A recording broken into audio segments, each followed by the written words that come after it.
Então, a gente vai começar a segunda etapa agora dessa jornada da manhã.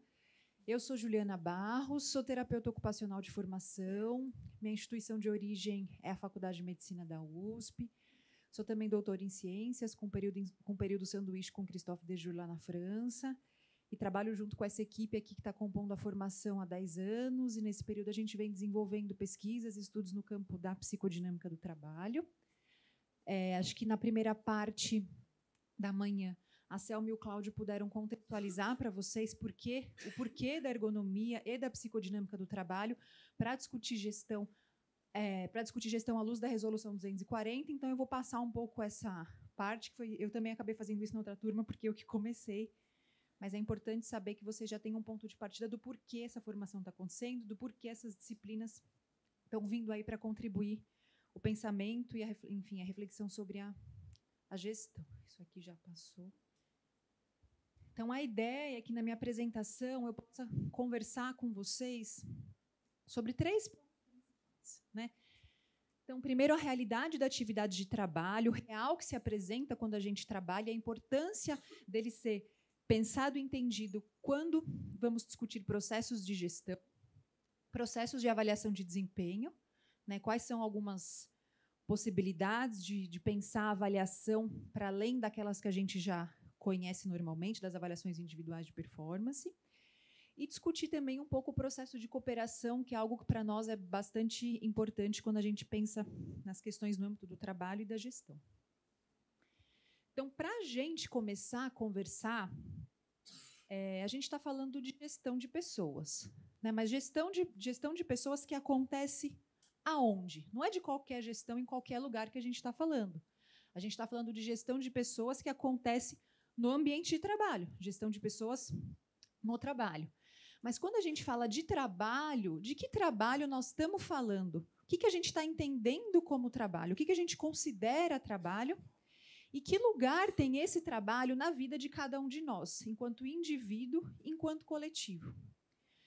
Então, é super importante a gente ter um aporte teórico que conceitue, então, o trabalho, que diga da sua importância, porque, caso contrário, fazer uma boa gestão torna-se um processo esvaziado de sentido, né? Eu preciso ter um ponto de partida em relação ao que eu considero trabalho para pensar, então, a gestão das pessoas neste contexto de trabalho e desenvolvendo essa atividade de trabalho. Então, talvez isso retome um pouco o que foi falado no primeiro período da manhã. A gente traz a contribuição da ciência do trabalho, e daí a gente não está falando das ciências do trabalho do ponto de vista da engenharia e nem da administração, a gente está falando das ciências do trabalho do ponto de vista de um conjunto de disciplinas que a gente nomeia como clínicas do trabalho, né? E essas disciplinas tomam como aspecto central a discussão acerca da interface entre trabalho e subjetividade. O que isso quer dizer? O quanto o trabalho é importante para a construção de mim enquanto sujeito, de mim enquanto cidadão e da minha saúde global e, consequentemente, da minha saúde mental também. Nessas clínicas, o interesse se dá, então, pela relação entre sujeitos, contextos e vínculos. Então, como é...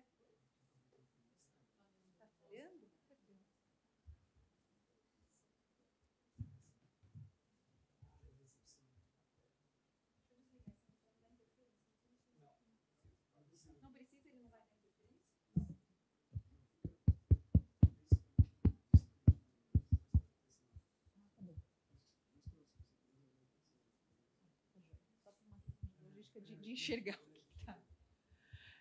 Então, agora está melhor o áudio? Perdeu muito? Não? Então tá. Então, a ideia é de que a gente está partindo, então, das ciências do trabalho, que não são das ciências da engenharia nem da administração, mas desse conjunto de disciplinas que a gente nomeia como clínicas do trabalho. E o que essas disciplinas trazem enquanto singularidade, enquanto contribuição para o âmbito global das ciências do trabalho?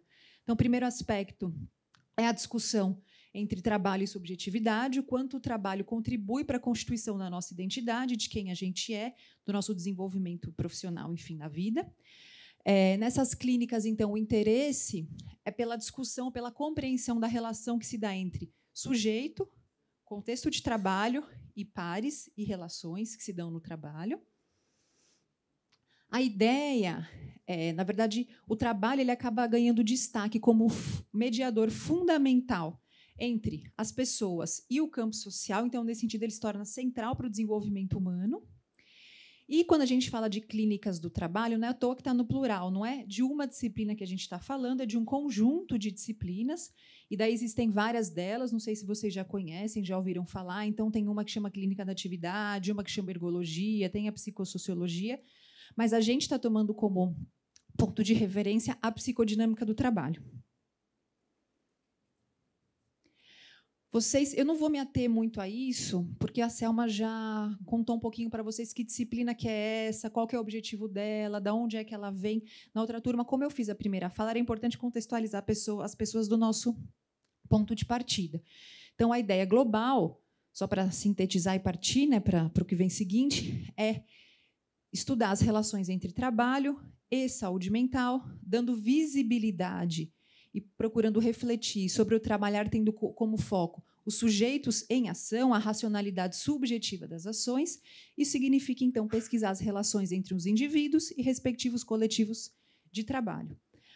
Quando a gente vai tentar dar visibilidade para esses aspectos do trabalho que não são tão visíveis quanto as condições ambientais, por exemplo, a gente passa pela discussão desses... aqui atrás o ponteiro.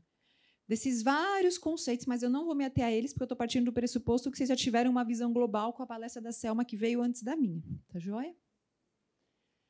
Então, quando eu fui falando para vocês gestão de pessoas onde no trabalho, a importância da definição de trabalho, eu trouxe aqui para compartilhar com vocês e para a gente poder pensar junto que trabalho, então, é esse que nós, partindo do pressuposto da psicodinâmica do trabalho, estamos falando.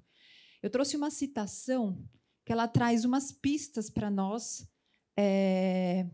favorecendo que a gente caracterize então, e defina um pouco que trabalho é esse que nós estamos falando. Eu vou fazer a leitura das duas citações, tem essa e uma próxima. Então, o trabalho é invisível, a solidez e a estética de uma obra, o rigor de uma demonstração, o sabor de uma refeição podem ser julgados e apreciados. Mas as esperanças e as expectativas que o trabalho suscita, os esforços individuais e coletivos, as formas de inteligência que ele mobiliza, os sofrimentos e os prazeres, as remodelagens psíquicas onde ele é palco, não se veem. Então, a primeira coisa que eu queria destacar aqui, a gente está acostumado a entender trabalho como produto que se apresenta. E a gente quer um pouco trazer esse novo elemento para a discussão, que diz respeito ao aspecto invisível do trabalho. Trabalho não é só aquilo que eu mostro como resultado, mas a partir daquilo que eu tinha para chegar naquele resultado, o que aconteceu? O que eu tive que fazer? O que eu tive que inventar, tanto de recursos objetivos, de condições de trabalho, mas como eu tive que me reinventar para conseguir dar conta daqueles desafios, daqueles imprevistos que se colocaram na situação de trabalho e que eu não sabia como fazer antes de ser colocada à prova e ter que fazer. Então, tudo isso diz respeito ao trabalho. Então, aglutinar aquilo que a gente entende como produto do trabalho, o processo de trabalho, como eu fiz aquilo e como isso foi se desenvolvendo para que eu conseguisse chegar a esse resultado apresentado ao final. Então, isso é algo bastante importante.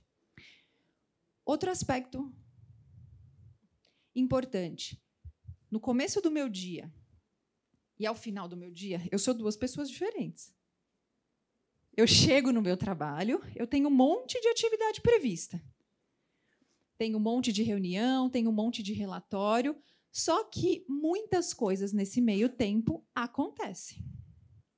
E não tinham nem como ser previstas, fazem parte do universo do imprevisível.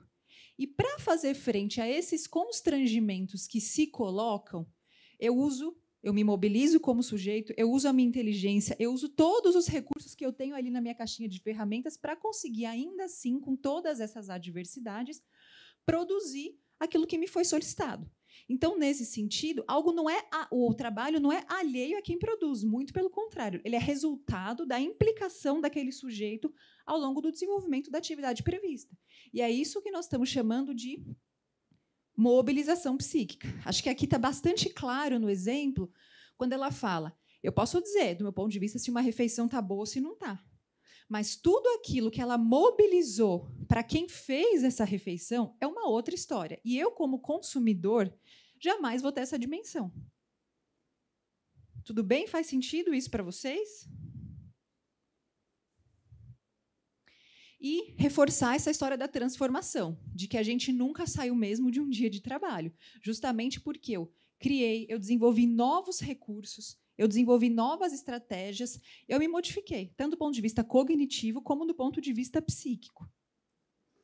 Então, quando a gente está dizendo que o produto do trabalho não representa o trabalho de fato que foi feito, como foi feito, porque a gente normalmente esquece de pensar nessas mobilizações que os sujeitos têm para produzir aquilo que foi solicitado e nessa transformação. Então, nesse sentido, o produto do meu trabalho é algo que se dá no campo material, mas eu também tenho um outro produto que se dá no campo individual, no meu crescimento pessoal, no meu crescimento subjetivo. Então, tudo isso a gente vai entendendo como trabalho. Uma outra citação. Trabalho é atividade coordenada, executada por homens e mulheres para prover o que não está previsto na organização do trabalho. O exercício do trabalho vem inevitavelmente acompanhado da confrontação com o real. Real no sentido do inesperado, que eu estava dizendo para vocês, do imprevisto, daquilo que resiste ao nosso domínio.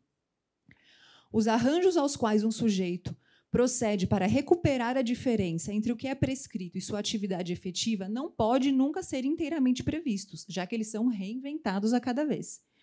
Os conhecimentos e o saber fazer aprendidos são consideravelmente, talvez mesmo inteiramente, remanejados no curso mesmo da atividade de trabalho e desvendam, assim, a parcela subjetiva do trabalho e seu caráter vivo.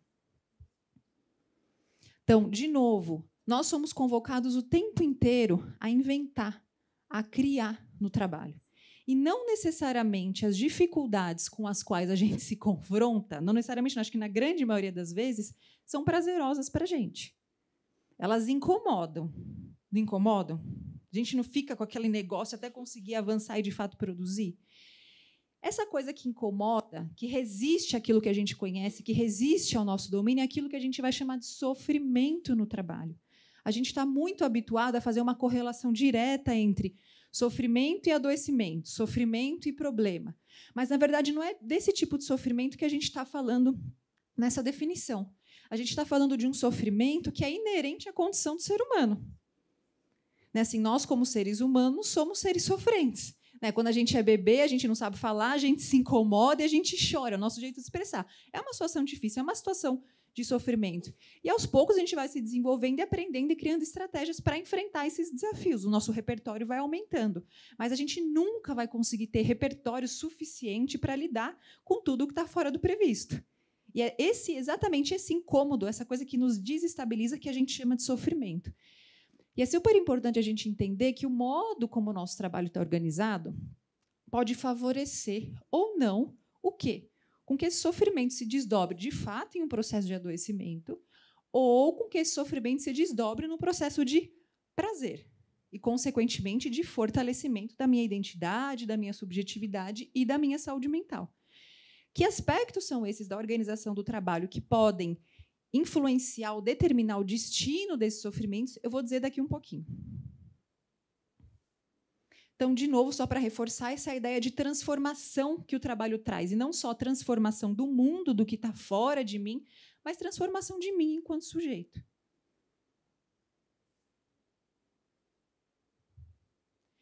Então, é super importante a gente entender que existe um encontro entre uma situação de trabalho, que tem alguns aspectos pré-determinados, e uma pessoa que tem uma história de vida, uma formação, uma expectativa. E, neste encontro entre situação de trabalho e sujeito, acontece aquilo que a gente chama de trabalhar, que é essa ação, esse fazer, este movimento. Então, o trabalho, nesse sentido, ele não é algo estático, ele é uma coisa que é produzida a partir desse encontro.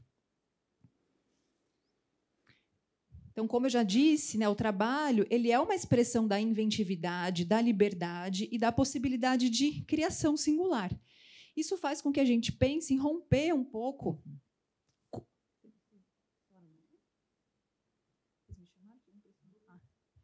Isso faz com que a gente rompa um pouco aquela ideia antiga que vem, bom, quem concebe o trabalho e quem executa o trabalho. Se a gente pensar que todo o trabalho tem implicação da subjetividade de cada um, do repertório de cada um, da inteligência de cada um, não faz mais sentido pensar que alguém concebe e alguém executa, porque todo mundo concebe e desenvolve o próprio trabalho. Então, vocês, como gestores, acho que é super importante ter essa perspectiva, porque é isso, existe uma tarefa a se cumprir, existe uma distribuição na equipe, e as pessoas não são meras executoras daquilo que vocês pedem. Elas contribuem com a inteligência delas. Elas fazem, inclusive, o trabalho avançar a partir da inteligência que elas colocam e dos desafios que elas enfrentam. E é super importante que a gente dê visibilidade para isso e que a gente reconheça isso. Vou tentar tratar também especificamente disso um pouquinho mais para frente. Está fazendo sentido isso? Está dando para acompanhar? Porque a gente sabe que o conteúdo é muito denso, são muitas informações, e talvez não tão próximas da realidade de vocês, então a gente tem esse cuidado de tentar traduzir da melhor forma possível, de modo que vocês possam ir pensando nas situações de trabalho que vocês vivenciam e que os conteúdos, então, possam fazer sentido. E só para reforçar do porquê, que a gente vai defendendo essa perspectiva do trabalho como sempre um trabalho de concepção, como sempre expressão da inventividade. Justamente pelo fato dele ser permeado por incidentes, anomalias, incertezas, inesperados, para os quais não existiria nenhuma resposta pré-estabelecida possível. A gente não tem como prever tudo, a gente não controla tudo. As situações reais de trabalho colocam no limite as situações da vida real, e, nesse sentido, não tem como a gente prever o que vai acontecer. E essas coisas imprevisíveis são aquelas que resistem ao nosso conhecimento, ao nosso domínio, e por isso que elas incomodam e por isso que elas vão causar o sofrimento que elas causam. Então, nesse sentido, é super importante a gente ter em mente que a demanda pela produção material que o mundo objetivo traz, ela permite que não só haja transformação do mundo a partir do produto que eu apresento, mas também tem uma transformação de mim mesmo enquanto sujeito. Então, as duas coisas coexistem quando existe uma demanda de trabalho ordinário. Não é só o produto, não é só a transformação social, coletiva e cultural, mas é a transformação de mim mesmo enquanto sujeito trabalhador. Então, a partir desta definição de trabalho, a gente consegue nomear pelo menos 3 funções que o trabalho tem para nós enquanto adultos. A primeira e a mais óbvia dela diz respeito à importância econômica dessa atividade para a subsistência de todos e, consequentemente, para a construção de projetos de vida a curto, médio e longo prazo. E daí a gente diz importância econômica independente da inserção formal ou não formal no mercado de trabalho. Então, esse é um papel e uma função muito óbvia do trabalho na vida de todos. Outra função do trabalho é a construção e ampliação das redes de relações sociais. Eu estou engajada em um trabalho, eu pertenço a determinado grupo, eu construo relações a partir dali, eu me enraizo naquele lugar. Identitariamente, eu sou compatível, eu me aproximo daquele grupo, eu parto daquele lugar de fala. E o que a gente está trazendo de elemento novo para essa compreensão em relação aos papéis do trabalho diz respeito ao desenvolvimento da inteligência das pessoas individualmente, da subjetividade das pessoas, da identidade das pessoas e, consequentemente, da saúde mental. Construção de inteligência, de subjetividade, de identidade, tem impacto diretamente na construção da saúde mental de todos nós. Faz sentido isso para vocês? Tudo bem até aqui? Então, a gente entende que o trabalho é central na vida das pessoas. E essa centralidade ela se dá a partir de 2 dimensões. A dimensão individual, que foi o que eu acabei de dizer, o trabalho enquanto atividade central que contribui para a construção da gente, como a gente é, da nossa identidade, e da saúde mental. Então, o trabalho contribuindo para o desenvolvimento individual e o trabalho central contribuindo para o desenvolvimento social, em suas dimensões relacionais, políticas, culturais, enfim, de modo global, a construção de um saber fazer coletivo. Então, o trabalho possibilita os diálogos dessas 2 coisas. Eu, enquanto sujeito, no meu desenvolvimento singular, e eu, enquanto alguém que contribui para o desenvolvimento da sociedade e construção de um saber fazer coletivo de domínio público. E quando a gente pensa, bom, o que eu preciso ter, então, no trabalho para que o destino do meu sofrimento seja a criação, a saúde mental, a consolidação da minha identidade? Quais são esses elementos que necessariamente ou deveriam estar presentes na situação de trabalho para que isso acontecesse? E, além disso, eu reforço a importância desses elementos para que a gente possa pensar na construção de uma gestão, de processos de gestão que aliem essas duas coisas. A produção, do ponto de vista daquilo objetiva, do que ela contribui para o desenvolvimento da instituição, porque ela contribui para o desenvolvimento do mundo material, e também do que essa produção, esse trabalho contribui para o desenvolvimento das pessoas, né, assim, das profissões, das carreiras, do desenvolvimento profissional. Então, a ideia é que a gestão também seja feita, pensada a partir desses dois eixos. Como é que eu posso, então, paralelamente, contribuir para o desenvolvimento dessa instituição que eu represento e também para o desenvolvimento das pessoas que trabalham comigo. Então, esses elementos que eu vou apresentar não são importantes apenas para a construção da saúde mental, mas também para pensar em processos que contemplem, da melhor forma possível, essa missão de produção na instituição, no mundo compartilhado. O primeiro aspecto que se coloca é a cooperação, que vocês devem vivenciar ou não, isso no ambiente de trabalho de vocês. Acho que vai ser legal, porque eu vou tentar trazer alguns exemplos e fazer vocês pensarem em relação às vivências de vocês no cotidiano.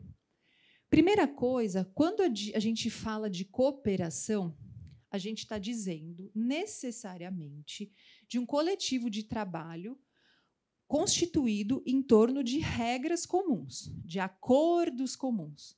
E quando a gente fala de regras, que regras são essas? Claro que são regras técnicas da profissão de cada um, do saber fazer de cada um, do métier de cada um, mas a gente também não pode esquecer que essas regras do trabalho também dizem respeito às regras sociais. A gente convive com as pessoas no trabalho, a gente se relaciona com as pessoas no trabalho.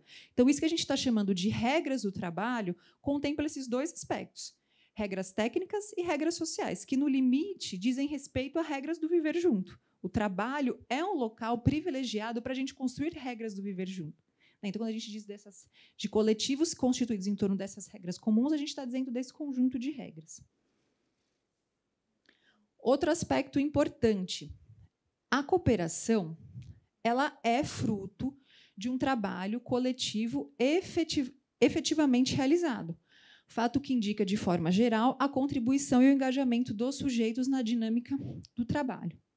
Vou até trazer esse terceiro elemento, porque, assim, a gente não pode considerar que a cooperação está no âmbito do prescrito, porque ela não está. A gente pode prescrever trabalho em equipe. Mas, se essa equipe vai realmente se constituir em torno de um processo de cooperação, isso é uma outra história. Estou vendo que está tendo ressonância aqui. Vocês concordam? Tudo bem? Uma coisa é, aqui nesse lugar nós trabalhamos em equipe. Joia. A gente pode trabalhar em equipe e continuar cada um no seu quadrado.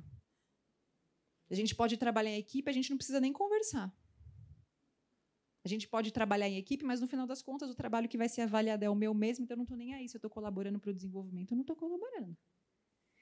Então, a gente pensa, bom, se a cooperação não pode ser prescrita, o que favorece com que ela aconteça?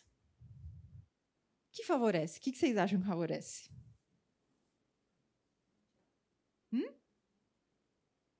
Apareceu aqui diálogo, acordos, palavra muito importante.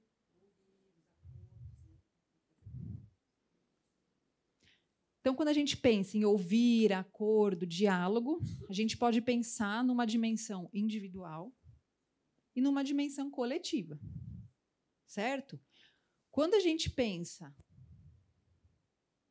Bom, então, aqui as condições necessárias. Quando a gente pensa do ponto de vista individual, vamos começar por ele. Eu nem acho que ele seja o mais importante, porque a organização do trabalho alimenta o engajamento individual, ou a vontade da existência de engajamento individual. Mas tem, sim, alguns elementos individuais. Vamos entender quais que são. Aspectos subjetivos de cada um. Estou afim, não estou afim, quero, não quero, acho que isso é importante, acho que isso não é importante. Mas por que vale para cada um de nós se engajar ou não em processos de cooperação? O que leva as pessoas a contribuírem, o que leva as pessoas a fomentarem a cooperação? Uma das hipóteses que a gente tem diz respeito à realização e proteção de si. E o que é que isso quer dizer? Vamos tentar traduzir isso. Se a gente for pensar na vida, de modo geral, existe uma dinâmica de contribuição e de retribuição. O que isso quer dizer? Que eu faço uma coisa e alguma coisa acontece ou deveria acontecer em troca daquilo que eu fiz, reconhecendo positivamente aquilo que eu fiz. No trabalho, como é que a gente entende isso? Bom, o meu fazer, a minha atividade de trabalho, sendo reconhecida pelas pessoas e tendo um lugar na organização, ela me traz um retorno. E esse retorno não é material. Esse retorno ele é simbólico. A partir do momento que se reconhece aquilo que eu faço, que aquilo é importante para os meus colegas, para a instituição, no final das contas, eu me torno uma pessoa importante. E isso vai alimentando o meu desejo de permanecer engajado nesse processo cooperativo. Só que, como eu disse, o reconhecimento é super importante. E a organização do trabalho também permite com que esse reconhecimento esteja presente ou não. Isso é uma questão. Será que o reconhecimento está presente? Será que as avaliações do modo como são feitas hoje reconhecem, de fato, o trabalho ou só o produto que a pessoa apresenta? Daqui a pouco nós vamos falar especificamente sobre o reconhecimento, mas é importante dizer que as pessoas são alimentadas do ponto de vista subjetivo do desejo em contribuir com uma dinâmica cooperativa a partir da retribuição que elas têm. E essa retribuição ela tem impacto na saúde mental, na subjetividade. Então, esse é um primeiro ponto. O segundo ponto diz respeito aos aspectos sociais e comunicacionais inerentes à própria organização do trabalho que viabilizam ou não essa forma de funcionamento cooperativo. E de que aspectos nós estamos falando? Confiança. Quem aqui coopera se não confiar na equipe com a qual trabalha? E o medo de eu dizer alguma coisa e ser usado contra mim? 10 minutos? Ele está me dizendo que eu tenho 10 minutos. Eu estou sob constrangimento do tempo. Então, eu vou, enfim.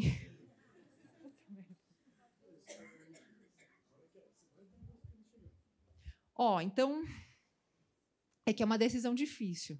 E, do modo como eu tenho que ir, ou fazer rápido. É o que você falou na outra palestra. Fazer rápido e fazer bem feito é difícil, né? Então, bom. Tá bom. Então, primeiro aspecto, ninguém vai cooperar numa dinâmica na qual não se confia nas pessoas. Faz sentido? Só que, no trabalho, como é que se constroem relações de confiança? Essa é uma questão super importante, porque a confiança não está dada, correto? Primeiro, todos aqui, nos trabalhos, nos ambientes de vocês, estão sob o jugo das mesmas regras? Essas regras estão claras para todo mundo? Essas regras foram construídas coletivamente? Respondem aos mesmos parâmetros? A primeira coisa para a gente construir relações de confiança é saber que o nosso ponto de partida é o mesmo. Que as nossas bases são as mesmas, as nossas regras são as mesmas, os nossos acordos são os mesmos. Bom, mas como é que eu vou, então, construir esses acordos na organização? É fundamental a existência de espaços de livre circulação da palavra. Espaços onde se possam deliberar sobre as regras do trabalho. E daí, quando a gente pensa, bom, mas são os espaços de reunião formal? São esses espaços de reunião formal também, mas não só. Aquele cafezinho que eu vou tomar com o meu colega, aquele almoço que eu vou fazer, né? Assim, um exemplo que me vem, que acho que fica super claro que não tem a ver com o judiciário necessariamente. Pensem numa passagem de plantão de um hospital. Existe ali a ata, a passagem, a escrita do livro, mas as conversas que se tem nesse ínterim, onde são feitas as trocas, ajustes, se constituem como espaços informais. Eles acabam se tornando tão importantes quanto os espaços formais, para a construção dessas regras, para ajuste daquilo que foi ouvido. Será que o que eu ouvi é isso mesmo? Você concorda, não é? E, a partir disso, as pessoas começam, de fato, a participar da construção do próprio trabalho.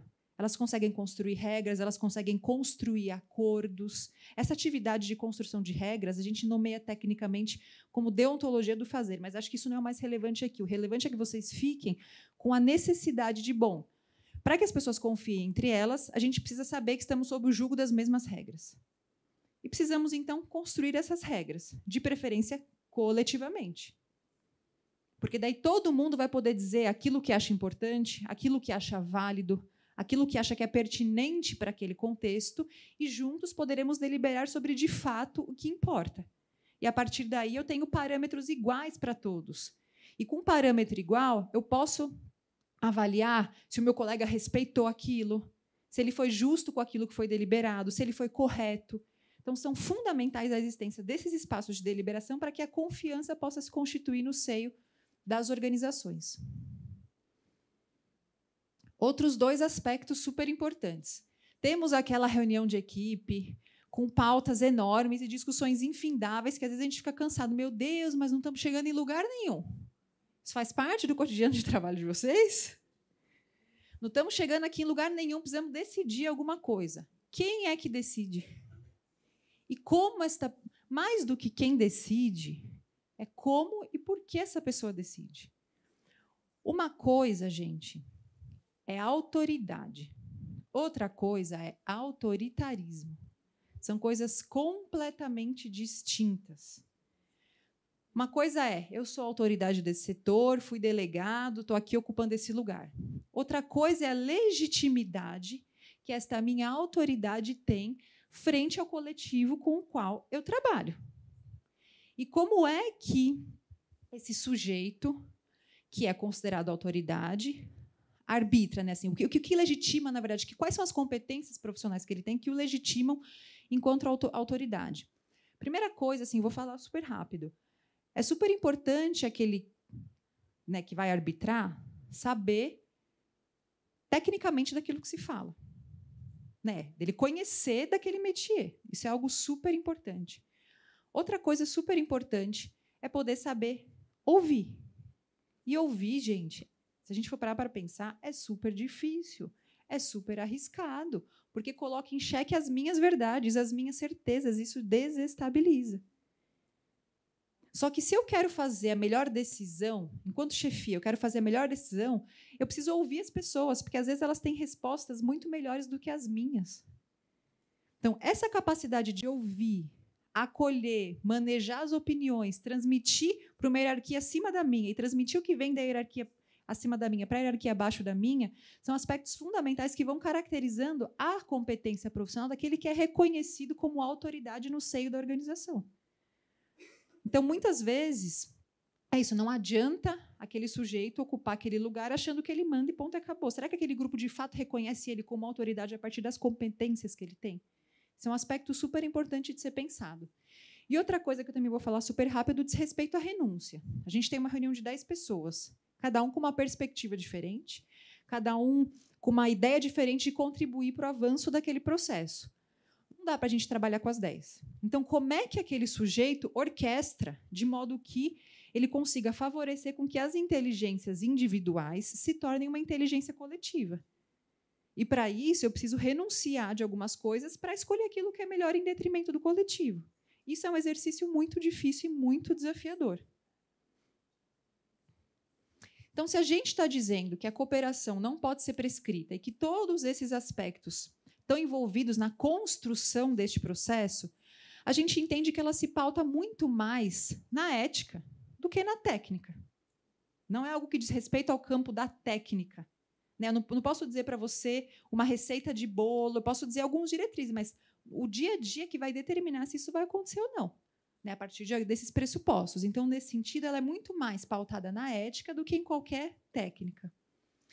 E uma outra coisa super importante ainda dizendo dos espaços de deliberação, é porque esse espaço, além de deliberar sobre as regras, sobre os acordos de trabalho, ele também vai poder deliberar sobre aquilo que é individual e sobre aquilo que é coletivo.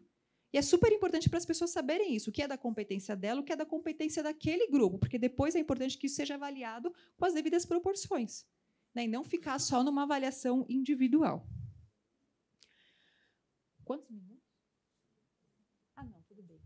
Mais rápido aqui. Um outro aspecto que eu fui dizendo para vocês lá atrás diz respeito ao reconhecimento. Por que as pessoas se mobilizam? Que reconhecimento é esse? Para que ele é importante?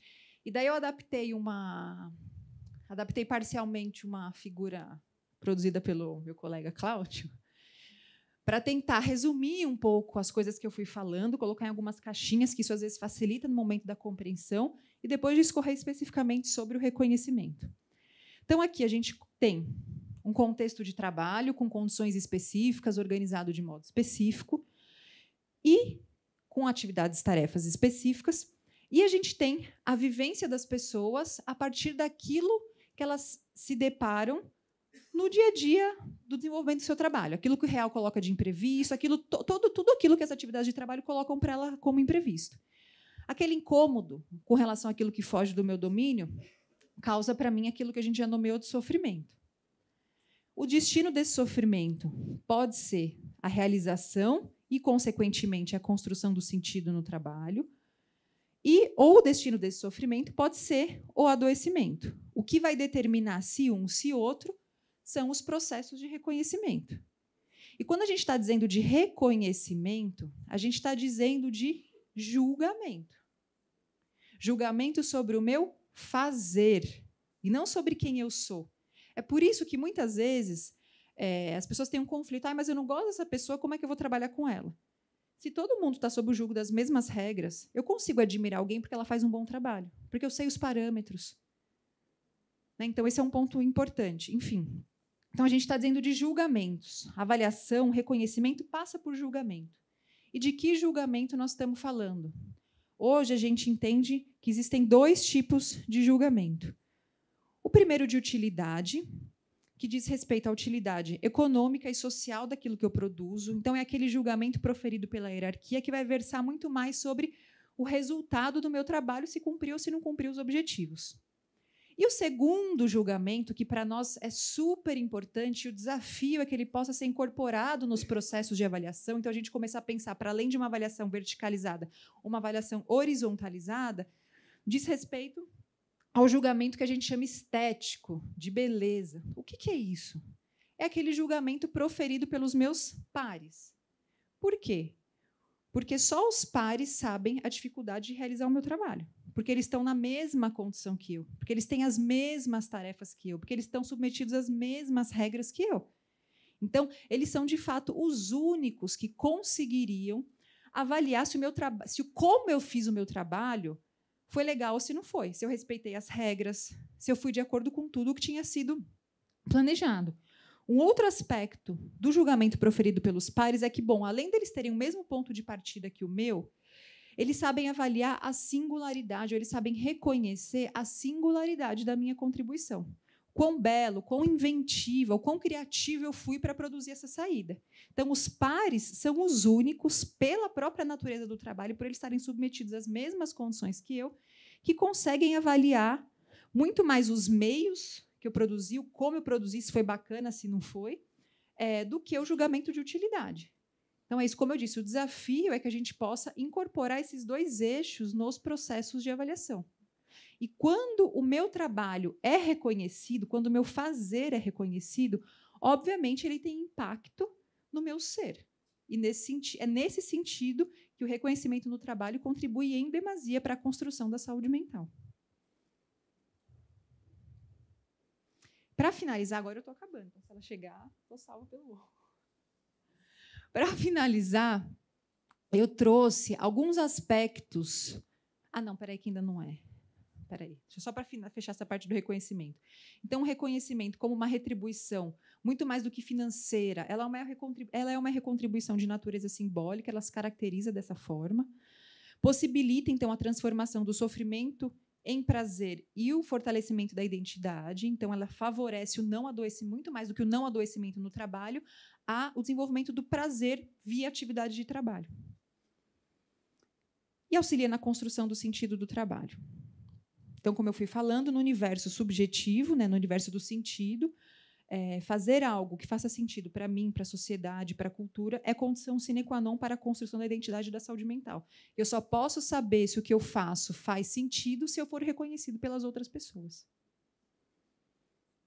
Agora, para finalizar. Eu trouxe alguns aspectos para que a gente possa pensar, alguns norteadores, enfim, para que a gente possa começar ou continuar pensando nas ações no âmbito da gestão de pessoas, que é o que vocês estão, e a gente também interessados aqui. Primeiro, tomar como central o trabalho, e não só o produto do trabalho. Para que eu tome o trabalho como algo central, é importante evidenciar aspectos menos visíveis e, portanto, menos considerados e reconhecidos das situações de trabalho. Se eu quero fazer uma avaliação justa, a ideia é considerar não só o produto do trabalho, mas tudo que o trabalhar implica. Então, o convite ao pensarmos a gestão é que se possa, antes de tudo, compreender o trabalho, trabalhar, como e sob quais condições eles acontecem, justamente porque a ideia é aquela que eu trouxe no início da apresentação. Uma perspectiva de diálogo entre a demanda da produção de bens e serviços, no caso de vocês, de serviços, e a construção da saúde dos sujeitos trabalhadores.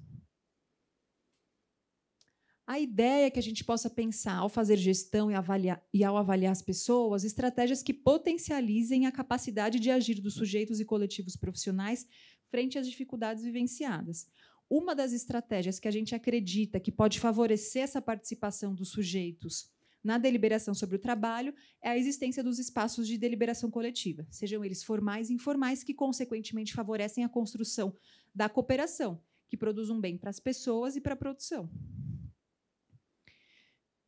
Cooperação também, os processos e os espaços de deliberação coletiva favorecendo relações de confiança, lealdade e solidariedade, além de favorecer a formação de competências coletivas. Se eu tenho a formação de competências coletivas, eu faço o próprio trabalho avançar e a qualidade dele melhorar. Então, sempre lembrando que são aspectos que não beneficiam somente as pessoas, beneficiam o próprio resultado do trabalho que se espera. Então, o convite que a gente faz aqui para pensar ao longo dessa jornada de formação é que a avaliação do trabalho coletiva possa ser pensada, se não em detrimento, pelo menos paralelamente, à avaliação individual de desempenho, que é o que normalmente as instituições trabalham. Eu não sei como é que vocês trabalham aqui, mas que a gente possa pensar não só no eixo X, mas também no eixo Y de avaliação, como incorporar isso e, de certa forma, até objetivar isso. Bom, aqui são as referências que eu usei. É isso. Obrigada, gente.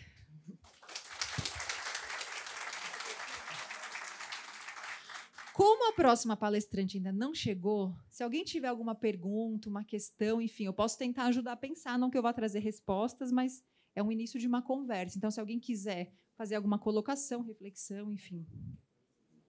À tarde, também, no momento das dinâmicas, é algo que vai voltar, certamente. A gente pode esclarecer dúvidas, mas se alguém quiser trazer alguma coisa para o coletivo...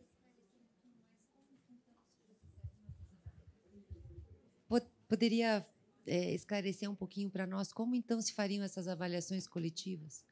Como se processa isso? Alguma experiência, alguma situação, né? Porque é sempre delicado, né? Como você expõe o outro, né? Vai pôr o outro na frente, né? Como que se faz esse processo, né? Porque pode cair, não está sendo julgado, né? Quase que como uma tribuna, né? Como que isso se processa e que experiências positivas que você tenha vivenciado em instituições que você possa nos contar sobre isso? Essa é a questão. Não só para vocês, mas para a gente também, para os vários pesquisadores que se debruçam sobre essa problemática. Primeira coisa, dizer que isso é uma inovação, né? Assim, então, como toda e qualquer inovação, traz uma série de desafios. E não é algo que está pronto. Né? Então, quando você fala para mim, me traz uma experiência concreta, a gente tem experiências em curso, nas quais instituições têm se disponibilizado a repensar a lógica institucional para contemplar esses novos processos de avaliação, que digam respeito não apenas à produção, mas ao conjunto do trabalho. Uma coisa importante. Se a gente consegue ter um espaço, isso é uma pista, assim, né? Se a gente consegue ter um espaço nos quais as próprias pessoas consigam decidir coletivamente sobre as regras e sobre os acordos, essa coisa do julgamento, ela não vai existir, porque eu mesmo participei da construção daquele critério que vai recair sobre mim. Então, teoricamente, se eu participei daquela construção, aquele critério faz sentido do ponto de vista do meu trabalhar, do conjunto da minha obra. Então, eu acho que quando a gente consegue tratar isso de modo coletivo e as respostas sendo construídas coletivamente, a gente consegue já tirar de vista essa coisa do julgamento pessoal, né? E sempre lembrar que a história do julgamento é sobre o trabalho, é sobre a atividade. Isso é um aspecto muito importante, assim, porque é óbvio que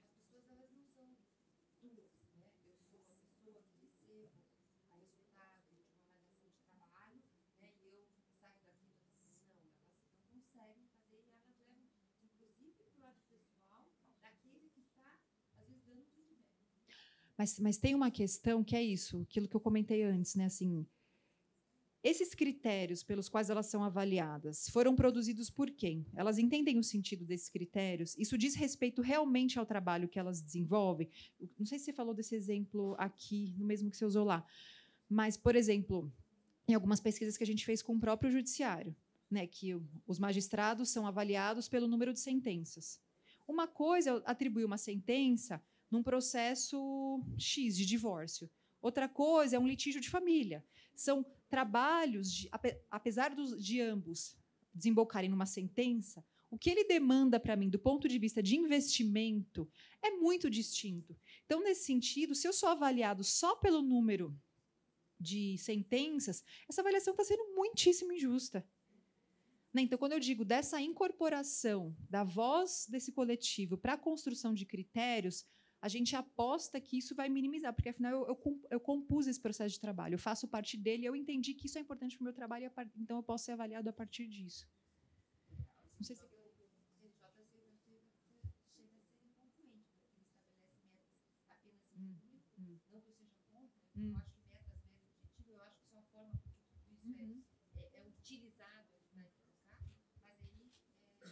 Eu estou fazendo uma leitura...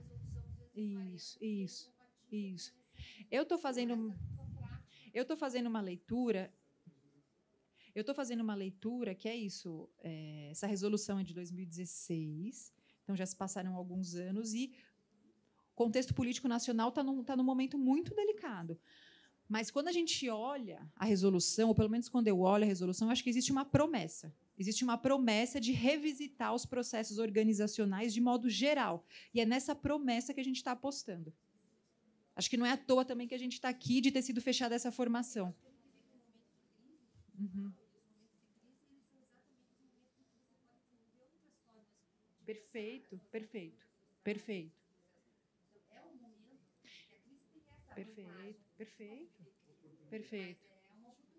E, nesse sentido, o TRT9 está sendo pioneiro nesse processo. Acho que vocês estão sendo vanguarda, assim. Acho que é uma coisa interessante. Esse é o aspecto positivo da história. Bom, gente, vou encerrar, que a Alice, próxima palestrante, já chegou. Vou passar a palavra para ela. Agradeço. Enfim, qualquer dúvida, questão, a gente vai se encontrar aí nos corredores, tá bom? Obrigada.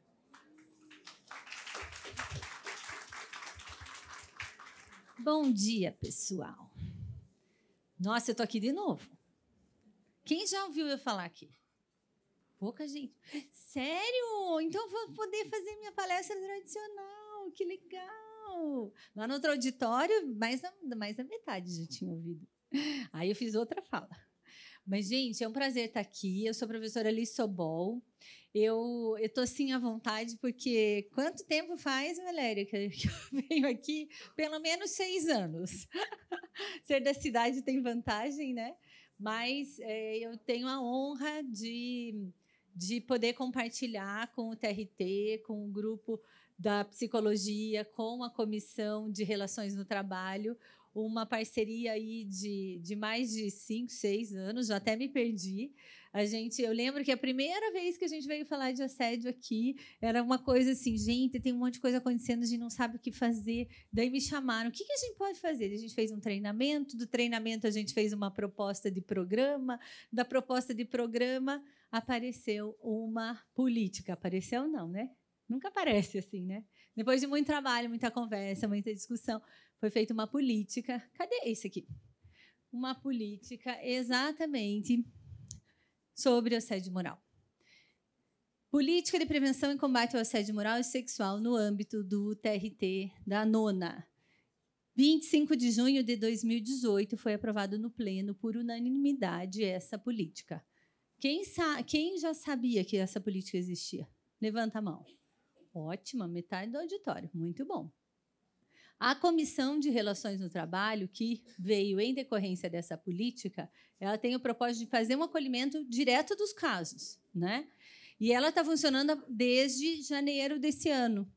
Então, se há dúvidas em relação a isso, vocês têm uma instância assim, preciosa aqui dentro, que é a comissão. Né?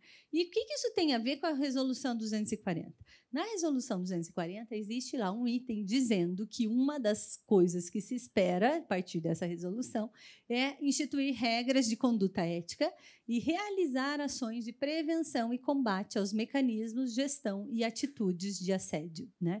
Então, a primeira boa notícia, já existe uma política aqui, de um trabalho de longo prazo.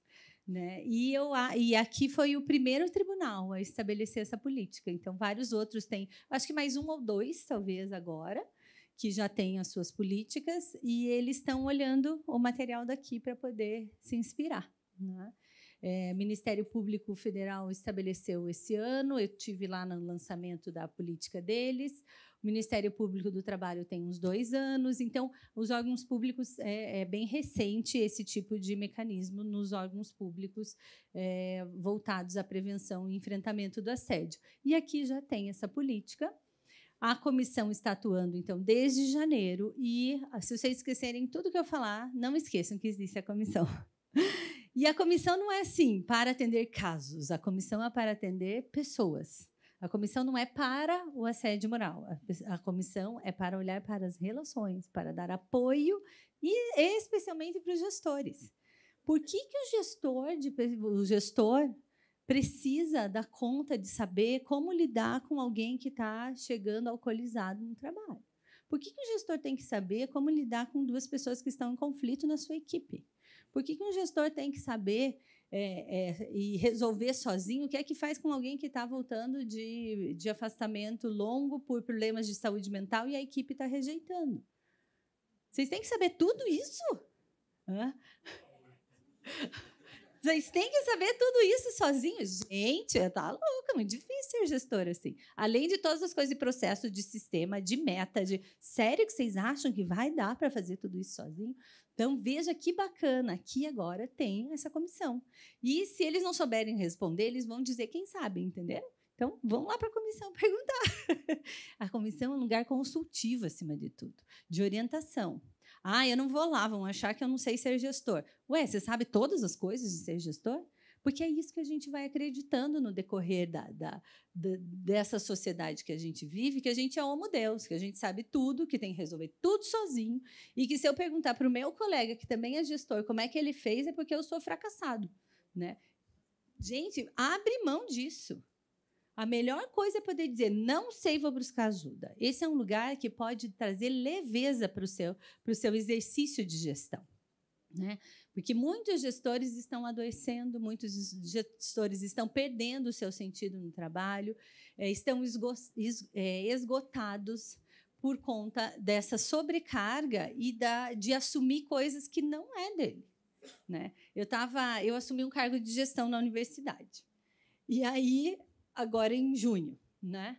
E é um cargo junto à reitoria, que envolve que mexe com muitas áreas e tal, e é um projeto muito grande de prevenção a assédio moral, a suicídio, relações a problemas de saúde mental. Quer dizer, o negócio é gigante. Nós temos 50 mil pessoas na universidade. Aí eu olho assim, meu Deus, o que eu posso fazer? São 50 mil pessoas. 5 campos, né? E aí eu comecei a ler mais materiais de gestão e tem um livrinho bem básico que se chama Limites para Gestores. Me ajudou muito o primeiro capítulo, que ele diz o seguinte: um bom gestor define o que ele não vai fazer. E aí eu comecei a definir, tal área não vou mexer, tal problemática não está no escopo do programa. Tal. E eu comecei a focar naquilo que de fato é importante. O que é que você vai resolver que você não é o sabe-tudo? Aonde você não vai ser o sabe-tudo, que você vai se autorizar a pedir ajuda? Né? E aonde que você vai ser a referência do conhecimento ou da prática daquilo? Né? Porque a gente vai ter que escolher, gente. Senão, você vai fazer a gestão tentando fazer tudo e não fazendo nada.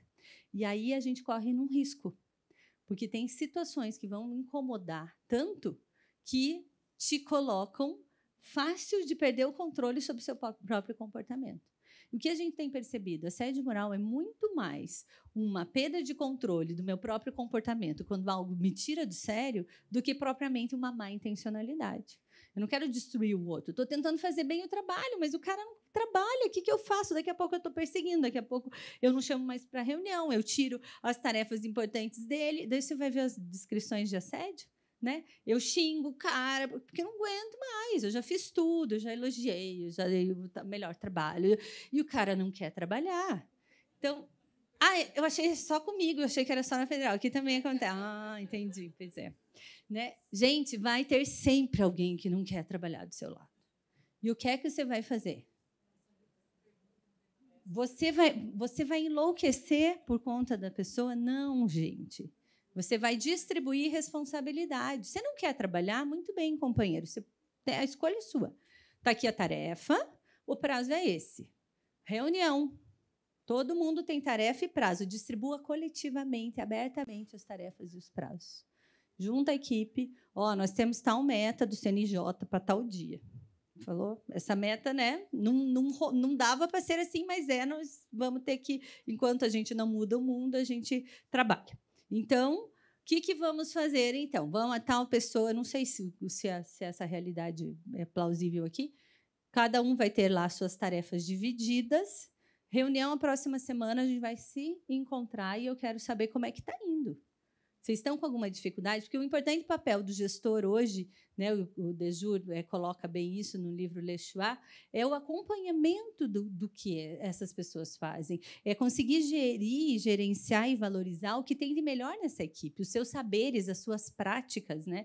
E como é que você vai fazer isso se você não está próximo? E é ajudar essa equipe a conseguir fazer o trabalho. Então, tem algo assim, que tem me ajudado muito, inclusive, como gestora, lembrar, o óbvio não é óbvio. Você quer um relatório, você não adianta dizer, eu quero relatório. Você tem que pegar e falar, eu quero um relatório para tal data, com este formato aqui. E, se ele tem que ser bem específico, se pode ser aberto, você fala, faz do seu jeito, que eu quero ver o que é que você me apresenta. Se você quer específico, você tem que pegar um outro modelo e falar, olha, está vendo esse modelo aqui? Então, eu queria mais ou menos nesse formato. No primeiro parágrafo, tal coisa, no segundo, tal tema. Entendeu? Entendi. Então, como é que é mesmo que você vai fazer? Você vai confirmar com a pessoa. Porque uma coisa é o que você fala, outra coisa é o que o outro entende. O óbvio não é óbvio. E a gente acha, né, que tem uma janelinha aqui que vão passando letreiros e as pessoas vão lendo o que está na cabeça. Não estão, gente. Então, a gente precisa comunicar melhor, porque aí essa pessoa vai ter a tarefa clara. Isso, acabou a reunião? Escreve um e-mail só para lembrar a próxima reunião, próxima semana, pede para o secretário, para alguém estar junto e fazer virar rotina esse registro. Próxima semana, reunião, tal fulano vai trazer tal coisa, tal ciclano, outra. As tarefas distribuídas. Um dia antes ou 2, você manda o e-mail. Pede para o secretário mandar o e-mail. Lembrando a reunião daqui 2 dias. Aí, com as tarefinhas lá. Segue tarefa abaixo. Né?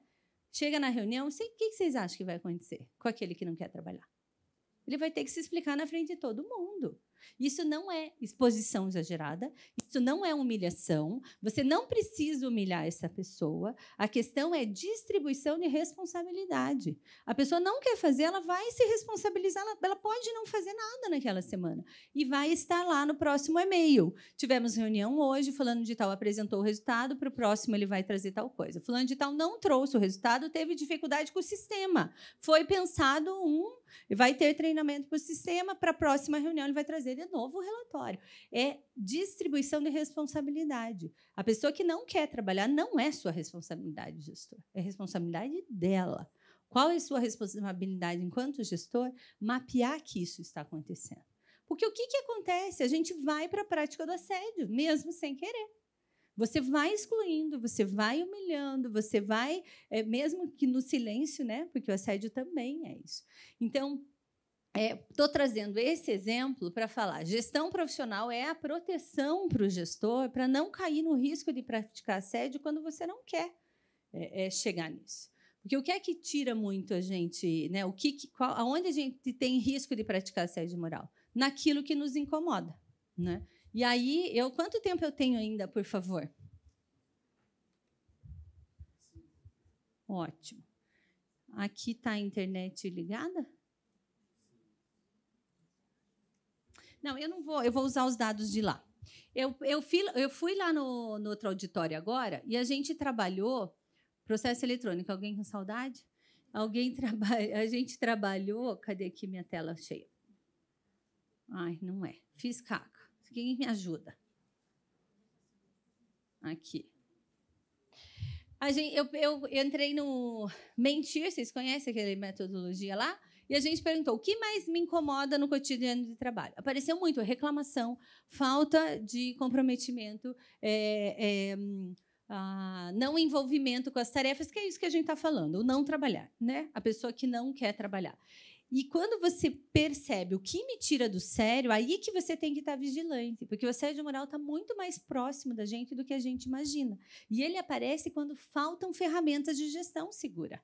Por isso, essa possibilidade que vocês têm de sentar junto e conversar sobre o trabalho, conversar sobre as metas, sobre a necessidade, né, da mobilização coletiva e subjetiva para achar a solução do real que tenha sentido para vocês, ela é essencial. Esse evento é fabuloso, os espaços que vocês têm, não as palestras em si, que são um fundamento, mas a possibilidade de troca entre vocês é isso que é transformador desse tipo de evento, né? Que é o poder falar de algo do real que me incomoda e que eu nem percebi o quanto.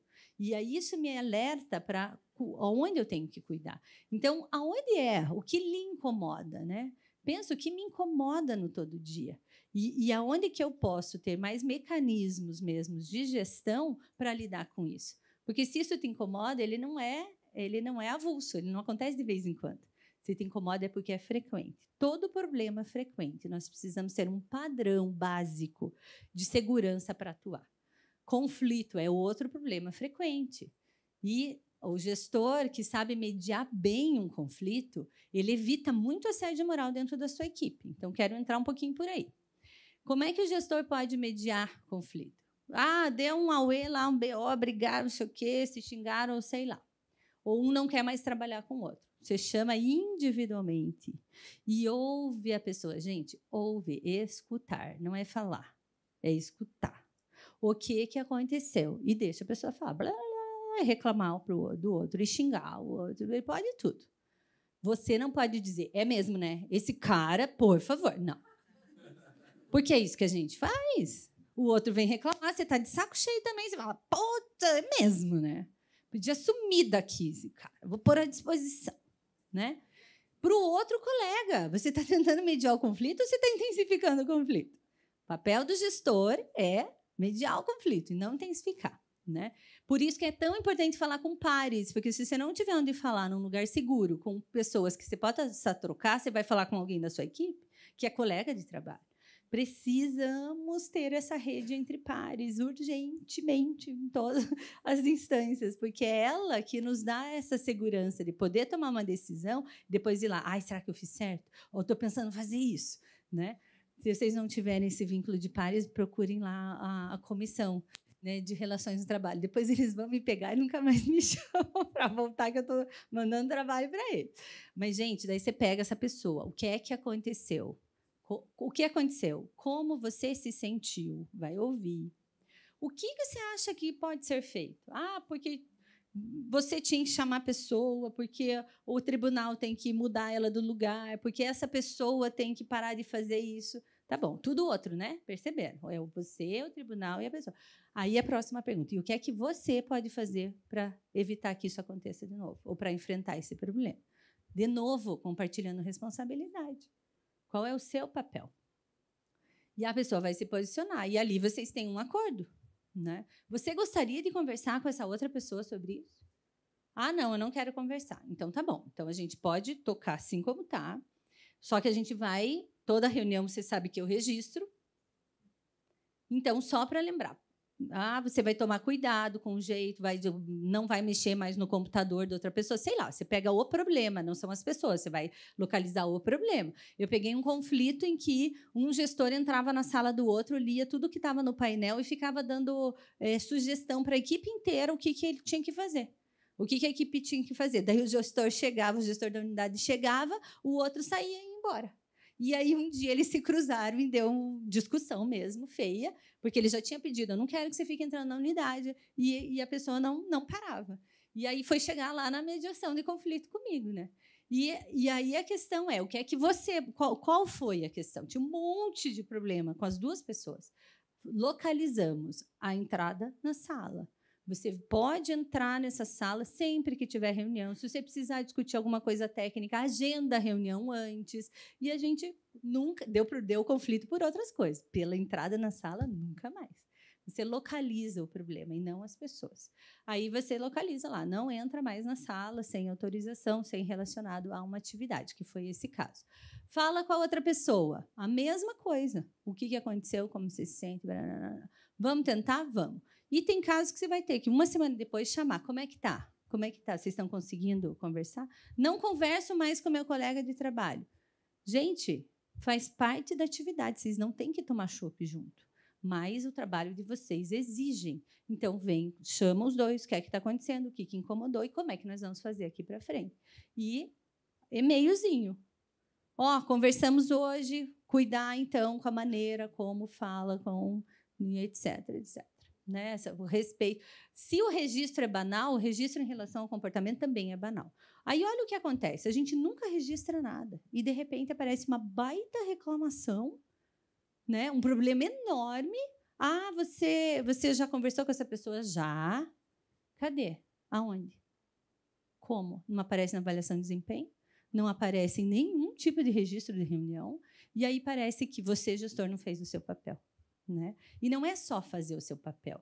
A gente precisa ajudar o outro que está com dificuldade. Para o próprio clima do trabalho ficar melhor. Ninguém para de falar com o outro de um dia para a noite está tudo bem e no outro dia ninguém fala mais. É um problema que vai crescendo. Então, a gente não pode ter medo do conflito. O conflito é cotidiano do trabalho. É cotidiano. Tem que ter passinho, sim, gente. Como que eu ouço? Como que eu falo? Sabe? E isso pode evitar muitas situações de assédio entre pares e também de você ficar mais tranquilo enquanto gestor. Porque, gente, vamos falar, conflito tira sono, né?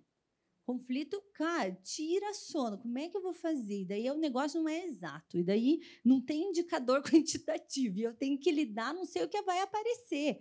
Ponho junto, não ponho. Vou sozinho, levo para a comissão. Cara, são muitas dúvidas. Então, essa possibilidade de você ter um protocolo básico te dá uma segurança como gestor numa primeira abordagem. Viu que não dá conta? Pede ajuda. Né? Só que você já vai com esse elemento, você já deixa a porta aberta, você já ouviu essa pessoa. Né? E mais, vocês são o olhar do outro. As pessoas vêm para o trabalho buscando o olhar do outro. O trabalho na vida adulta é o espaço do teatro da vida onde há mais expectativa de retorno afetivo. Ainda mais nessa sociedade na qual todas as outras referências, quem já me ouviu falar sabe que eu trabalho isso, todas as outras referências de identidade estão muito frágeis. a referência de identidade na família, seja ampliada ou nuclear. Ela está muito fragilizada, inclusive as próprias crianças, né, vivenciam essa insegurança do lugar que elas ocupam na família, se tornando filhos mimados. A família, muitas vezes, levada a ser apenas o espaço de reprodução de uma força de trabalho e não um lugar, de fato, afetivo, de constituição de sujeitos autônomos e responsáveis dentro daquilo que lhe cabe. E vem, então, essa desestruturação desses vínculos familiares, junto com um distanciamento de uma relação com transcendência que seja significativo de sentido de existência. Temos muitos autores mapeando isso na filosofia, na sociologia, na psicologia, né, o quanto esse distanciamento ou a humanização do divino, que é tornar essas referências divinas sempre muito pautadas no humano, traz uma insegurança também e um distanciamento da noção de morte, de finitude e de sentido, né? Porque questionar e falar da morte é, na verdade, uma possibilidade de refletir sobre a vida e ter consciência dessa temporalidade que a gente vive e que ninguém aqui é efetivo, todo mundo é passageiro e substituto, né? Logo terá outra geração aí, e que a gente perde a noção disso e deixa de escolher como quer viver, e deixa de perguntar para que eu estou aqui. Né? O sentido da existência está muito relacionado a essa pergunta do para quê. E a resposta ela nunca é para ser feliz. É bem engraçado que na nossa sociedade tem muito isso. Não, a gente tem que viver mesmo para ser feliz. Né? E isso é uma armadilha. Não se é feliz sempre, não dá para sempre ser as coisas do jeito que a gente quer. Nós não temos controle sobre tudo, embora vivamos muitos momentos como deuses, né? Como é mapeado aí por Yuval Harari, por Luc Ferry, entre outros autores. Esse ser humano da contemporaneidade que espera mais de si e do outro do que ele é capaz de dar, né? Porque projeta esse divino no humano por um distanciamento dessa noção de transcendente, não só do transcendente divino, mas do que me transcende, do autotranscendente, que é o que o Viktor Frankl, que é um psicólogo que foi para o campo de concentração, prisioneiro, ele falava dessa autotranscendência que se dá apenas quando eu encontro algo no mundo ou no outro que me respondam para quê. A vida nos questiona, para que você está aqui? Para que a sua existência? E esse sentido se dá no encontro do algo no outro, algo no mundo que me atribui sentido. Né? Mas, ao distanciar desses referenciais, tanto transcendentes divino, como transcendentes, autotranscendentes de sentido no outro ou no mundo, o sujeito está voltando apenas para si mesmo e entra numa vulnerabilidade, numa necessidade de reconhecimento extrema. Né? E pior, as condições de reconhecimento estão distanciadas, que é exatamente o outro do coletivo, o outro da família, o outro da transcendência, está distanciado. Então, é um sujeito contemporâneo muito carente de olhar do outro, sem as condições de receber o olhar do outro. Né? E aí, quando tem esse contexto, ele vem para o trabalho, colocando toda a expectativa de receber o olhar do outro no trabalho. A gente, nessa sociedade, espera muito do trabalho, afetivamente. Eu espero ser reconhecido, eu espero ser respeitado, eu espero ter o meu lugar de expressão, quando, na verdade, as condições também não são favoráveis à proximidade. A competição nas relações, a maneira como o trabalho é avaliado, como ele é dividido, né? Tudo isso afasta e coloca a gente colado nas coisas e não nas pessoas. E a gente perde o sentido, inclusive, do que faz. O que vocês fazem aqui? Nós não produzimos trabalhos, sapatos no TRT, que seria uma profissão muito digna também. Mas olha a função, a gente esquece o que é que vocês fazem, assim como lá na universidade também. A gente esquece que é um órgão transformador de sociedade, transformador de trajetórias, que marca trajetórias, que tem um lugar afetivo na vida das pessoas. Uma decisão desse tribunal diz para a pessoa, é mesmo, eu tenho valor, ou diz, o cara que me humilhou tem razão. Eu não sirvo para nada. E a gente não tem noção do quanto isso impacta na vida e nas trajetórias individuais, mas também nas políticas organizacionais. Eu que transito aí muito em órgãos públicos, mas também em alguns diálogos com empresas privadas, gente, a decisão de tribunal, não, a gente vai ter que mudar porque agora tem uma decisão no tribunal de um caso que reconheceu isso. E muda a prática. né? Então, vocês não estão fazendo qualquer coisa. Não é mais um processo, não é um procedimento, não é um papel. Vocês estão transformando sociedade. E a gente se afasta e perde esse outro. Vocês têm um para quê na própria natureza dessa instituição, né? Já é um para quê muito suficiente, que vai ao encontro, que vai estender a mão a esse outro da sociedade. Mas, mais do que isso, o outro que está ao seu redor.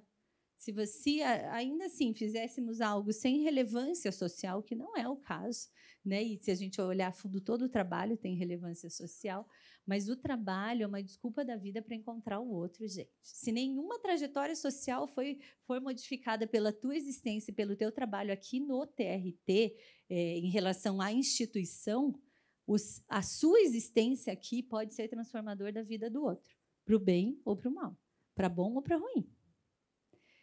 Porque a nossa relação não é neutra. Você é o olhar do outro que vem e destrói, ou você é o olhar do outro que vem e diz, puxa, não ficou bom esse parágrafo aqui, mas esse aqui está legal. Viu como você consegue? Vamos tentar fazer esse modelo que você usou aqui para baixo? Né? A gente constrói. Que geração você está deixando de servidores, de estagiários, de aqueles que passam pelas suas mãos? A gente deixa a marca, gente. Querendo ou não, não é uma escolha.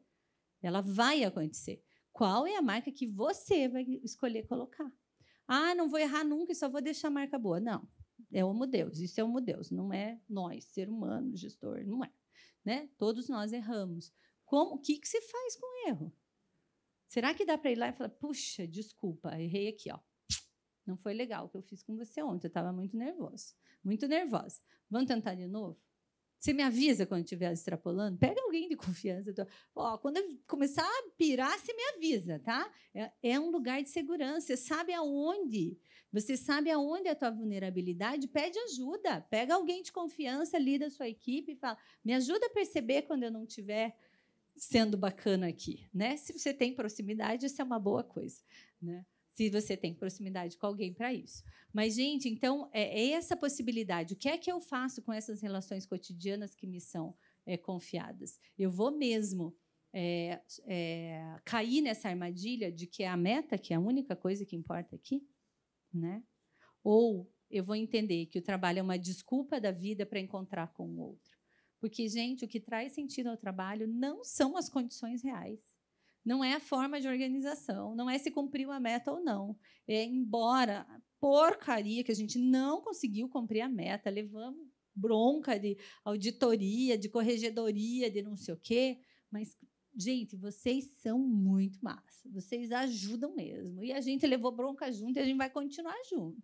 Né? Quem que está do teu lado quando o problema acontece? Quem que está quando ameaçam destruir as nossas instituições? O que é que a gente faz com isso? O que a gente faz com o que fizeram de nós? Já falava Sartre. Né? A gente não pode mudar muitas realidades. A questão é o que Frankl já falava, o meu lugar de liberdade. Frankl, no campo de concentração, dizendo de liberdade. Esse cara estava onde? Né? Ele falava, o meu lugar de liberdade, que a minha dignidade ninguém rouba. Eles tiram todos os pelos do meu corpo, todas as minhas roupas, mas eles não tiram a minha dignidade. Né? E a minha escolha é pela vida. Ele escolhia a vida todos os dias. Ele, né, matando uma pessoa na frente dele, ele sabia que ele não podia ter nenhuma reação de surpresa, porque ele seria o próximo a ser morto. Então, ele escolhia a vida apesar de. Né? O que é que estamos escolhendo? Que tipo de trabalho você quer ter? Que tipo de relações? A gente não pode escolher as metas, gente. A gente pode escolher como se dá nessas relações. Você é gestor, favoreça esse clima. Não dá para ficar tomando café 3 vezes por dia no setor, mas, às vezes, dá para, no final do mês, ou em alguma reunião, põe um café no meio da mesa, um café, um lanchinho, uma biscoitinho, uma balinha, né, que favoreça. Isso tudo é valorização. É uma coisa pequena, mas que vai agregando, que vai favorecendo. Pare para ouvir a sua equipe. O ouvir é transformador. Vocês estão estudando aí psicodinâmica. O ouvir é transformador. Só que o ouvir é um exercício arriscado e perigoso. Porque se eu ouvir mesmo em profundidade o outro, talvez eu tenha que sair do meu lugar de Homo Deus Todo-Poderoso que sabe todas as coisas. E tenha que mudar a minha ideia, porque a ideia do outro pode ser melhor que a minha. Já pensou uma ideia melhor que a sua? Uau! Uau, aproveita! Né? Gente, é essa possibilidade do trabalho coletivo, da deliberação, da deliberação, de você não ter toda a responsabilidade de saber tudo. Coloca para a sua equipe, olha, nós estamos com esse pepino aqui. Alguém tem alguma sugestão? Né? Aquilo que te tira o sono à noite, põe para a sua equipe, às vezes não inteira, para as pessoas ali mais próximas. Alguém tem alguma sugestão? A decisão é sua como gestor. Não tenha medo disso, ninguém vai roubar a sua decisão. Mas se coloque como humano. A gente só pergunta para o outro como humano. E tem que ouvir como humano. Se você não está disposto, não pergunte, porque daí é desastroso. Né? Se você, como ser humano, percebe que há vida ali, há possibilidade de troca, entra nessa troca. Porque sem isso, a gente não tem confiança, não tem lealdade, não tem possibilidade de ter sentido no trabalho. O sentido no trabalho, ele pode se dar pelas tarefas, mas ele é muito mais vinculado às relações. Né? A tarefa é uma parte do sentido. E as relações, que é essa possibilidade do encontro com o outro, é que, de fato, nos faz aguentar o como. Se a gente tem, o Frank já falava isso, se a gente tem um para quê, a gente aguenta quase qualquer como. Né? Então, dá para aguentar e superar essas metas de uma maneira que nos tiram do centro, desde que a gente tem o outro para enfrentar junto, né? Para discutir, para falar. E falei aqui das metas, mas também das situações de conflito na equipe. Então, a mensagem mesmo, né, que eu queria destacar hoje é essa importância de a gente estar perto do outro, de ousar como gestor, sair desse lugar que eu tenho que saber tudo. Não tem. Né? É muito pesado querer saber tudo. Nós somos só seres humanos. E aí também é muito importante olhar para as relações que são preciosas para vocês, porque a nossa identidade não é só constituída no trabalho, mas também dessas dimensões de transcendência, de família, de outros coletivos, porque às vezes está tão difícil aqui, você vai para casa, você não quer nem falar de trabalho, né? Vai para casa ou para outro lugar, aonde você pode ter sentido para além daqui. O trabalho é só uma instância da vida, não é toda. Não vamos querer esperar do trabalho coisas que ele não pode dar. As dimensões de afeto para além do trabalho, elas precisam ser resolvidas para além do trabalho. Porque daí aqui, quando alguém não valorizar o seu trabalho, você não vai achar que você não tem valor nenhum na existência. Né? É só uma tarefa que não foi bem feita, ou que não estava contente ao contentamento do outro, ou que não foi entendida adequadamente. Fica muito mais leve, inclusive, lidar com o erro, com o fracasso, que não é um fracasso, que é um percalço próprio da vida. Né? E que vão acontecer. Não é todo dia que o nosso trabalho sai bom, ou não é todo mundo que gosta. Gente, se vocês tiverem 70% de aprovação da sua equipe, vocês estão muito bem. Né? Então, fiquem... relaxa quanto à alta exigência de ter que agradar todo mundo. Aqui não é um lugar de ser reconhecido por todos, de ser, de querer ser amado por todos, né? É sim o lugar de ser respeitado, de ter o teu trabalho reconhecido e de ter essas relações colaborativas de trabalho para que haja sentido. Mas cuidado com o que a gente espera dentro do trabalho, né? E aí, uma última reflexão, o que eu imagino que meu tempo já foi, não foi? Está quase. O que você gostaria de ser, de ter um gestor, como gestor que você é? Você gostaria de ser esse gestor? De ter esse gestor? Né? Se coloca no lugar da sua equipe. Você gostaria de ser um colega de trabalho igual a você? Você gostaria de ter um subordinado igual a você? Lá na UFPR eu fiz algumas discussões com os gestores, e aí vários níveis hierárquicos, e foi muito engraçado que o nível mais estratégico falava: a gente lida com um problema que é insubordinação. O seguinte: a gente lida com um problema que é insubordinação. A linha inteira reclamava da insubordinação. Né? Mas espera, o que eu faço para o outro, daí o seguinte faz para mim e eu acho ruim. Né? Então, a gente está achando muito o lugar da reclamação como saída. Isso apareceu bastante lá no auditório, agora, que eu fiz lá no Pleno, que com outro grupo de gestores, eu perguntei o que mais incomoda, e apareceu muito essa noção da reclamação. Né? A reclamação e o não fazer. Eram dois pontos que apareceram bastante. Gente, a reclamação é uma defesa. uma defesa psicológica que faz com que eu ponha a culpa no outro e eu não assumo a minha responsabilidade por aquilo que acontece. Ok que tem algo do tribunal, algo da organização do trabalho, algo do gestor, mas tem algo que é meu. E o que é a minha parte? O que eu posso fazer para melhorar isso? A instituição, o que a instituição pode fazer para evitar o assédio moral? Ah, tá. Tem a política, tem a cartilha, não sei se eu falei, maio de 2019 saiu a cartilha, então lá vocês vão ter conceitos, as principais formas de expressão, os sintomas, um monte de coisa lá, bem técnica. Hoje eu resolvi fazer mais uma conversa com vocês, né? E tem a cartilha, mas o que você pode fazer, não só para não ter assédio moral, para não cair em uma denúncia de assédio moral, o que é que você pode fazer para que as relações no seu contexto de trabalho tenham mais sentido, sejam relações de reconhecimento, né? E reconhecimento não é só, ai, que bom que ficou o seu relatório. O reconhecimento da existência se dá pelo reconhecimento do quanto a pessoa se pôs ali. O trabalho pode estar uma porcaria, mas você viu que a pessoa se esforçou, você fala, cara, eu vi, você chegou cedo, você ficou horas no computador, não está legal esse resultado. O que aconteceu? Pode ser, inclusive, não está bom, um reconhecimento de existência. O que aconteceu? Você está com alguma dificuldade? Ah, sabe o que é? Eu passei no concurso, mas eu estava 10 anos parada, eu estou muito enferrujada no jeito de escrever. Por exemplo, sei lá o que vem. Escuta qual é o problema do outro. Às vezes é coisa muito mais fácil do que a gente imagina, né? Mas esse reconhecimento de existência ele está também vinculado a olhar um trabalho e falar, uau, isso aqui ficou com a sua cara. Só podia ser você para fazer esse trabalho. Quantas vezes a gente faz isso, gente? Qual foi a última vez que você elogiou alguém? Né? A gente espera esse reconhecimento, mas a gente não dá esse reconhecimento, né?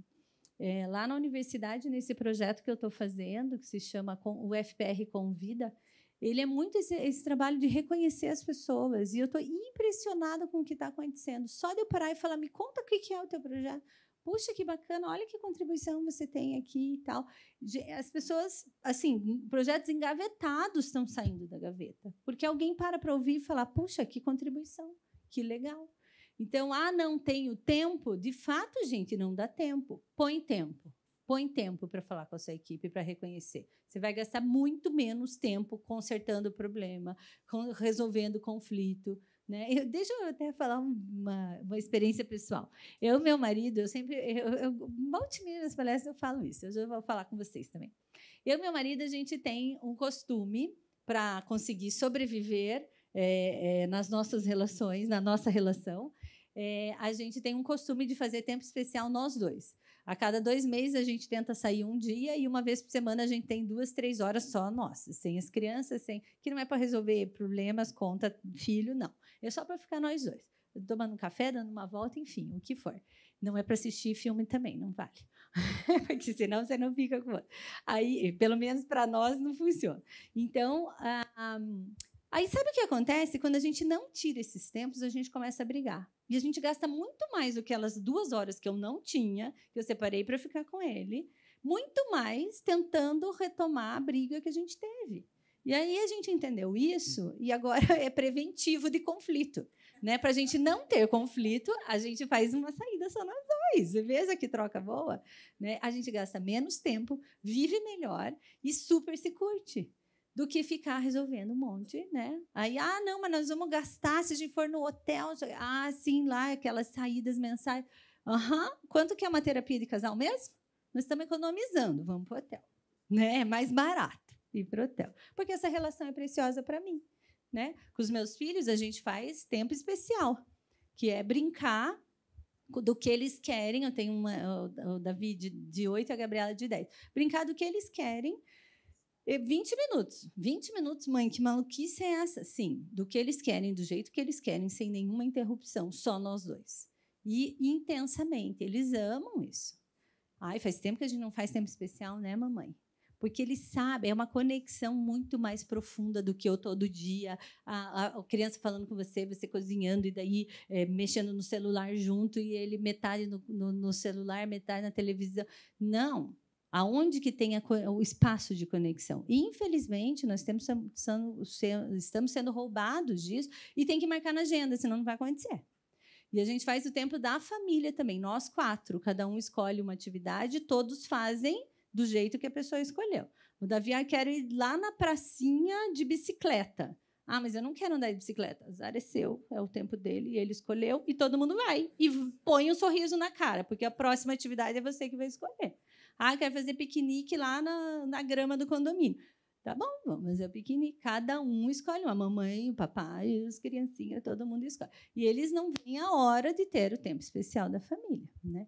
Que é simples, mas assim, a maneira como eu resolvi para conseguir sobreviver às minhas relações e cuidar delas preventivamente, porque elas são importantíssimas para mim. Só que eu também amo trabalhar, né? Então eu precisei colocar isso para de fato, e está dando super certo. E aí, assim, o que você pode fazer com as suas relações? Esse foi um jeito que eu consegui resolver, né? O que você pode fazer com aquelas relações que são preciosas?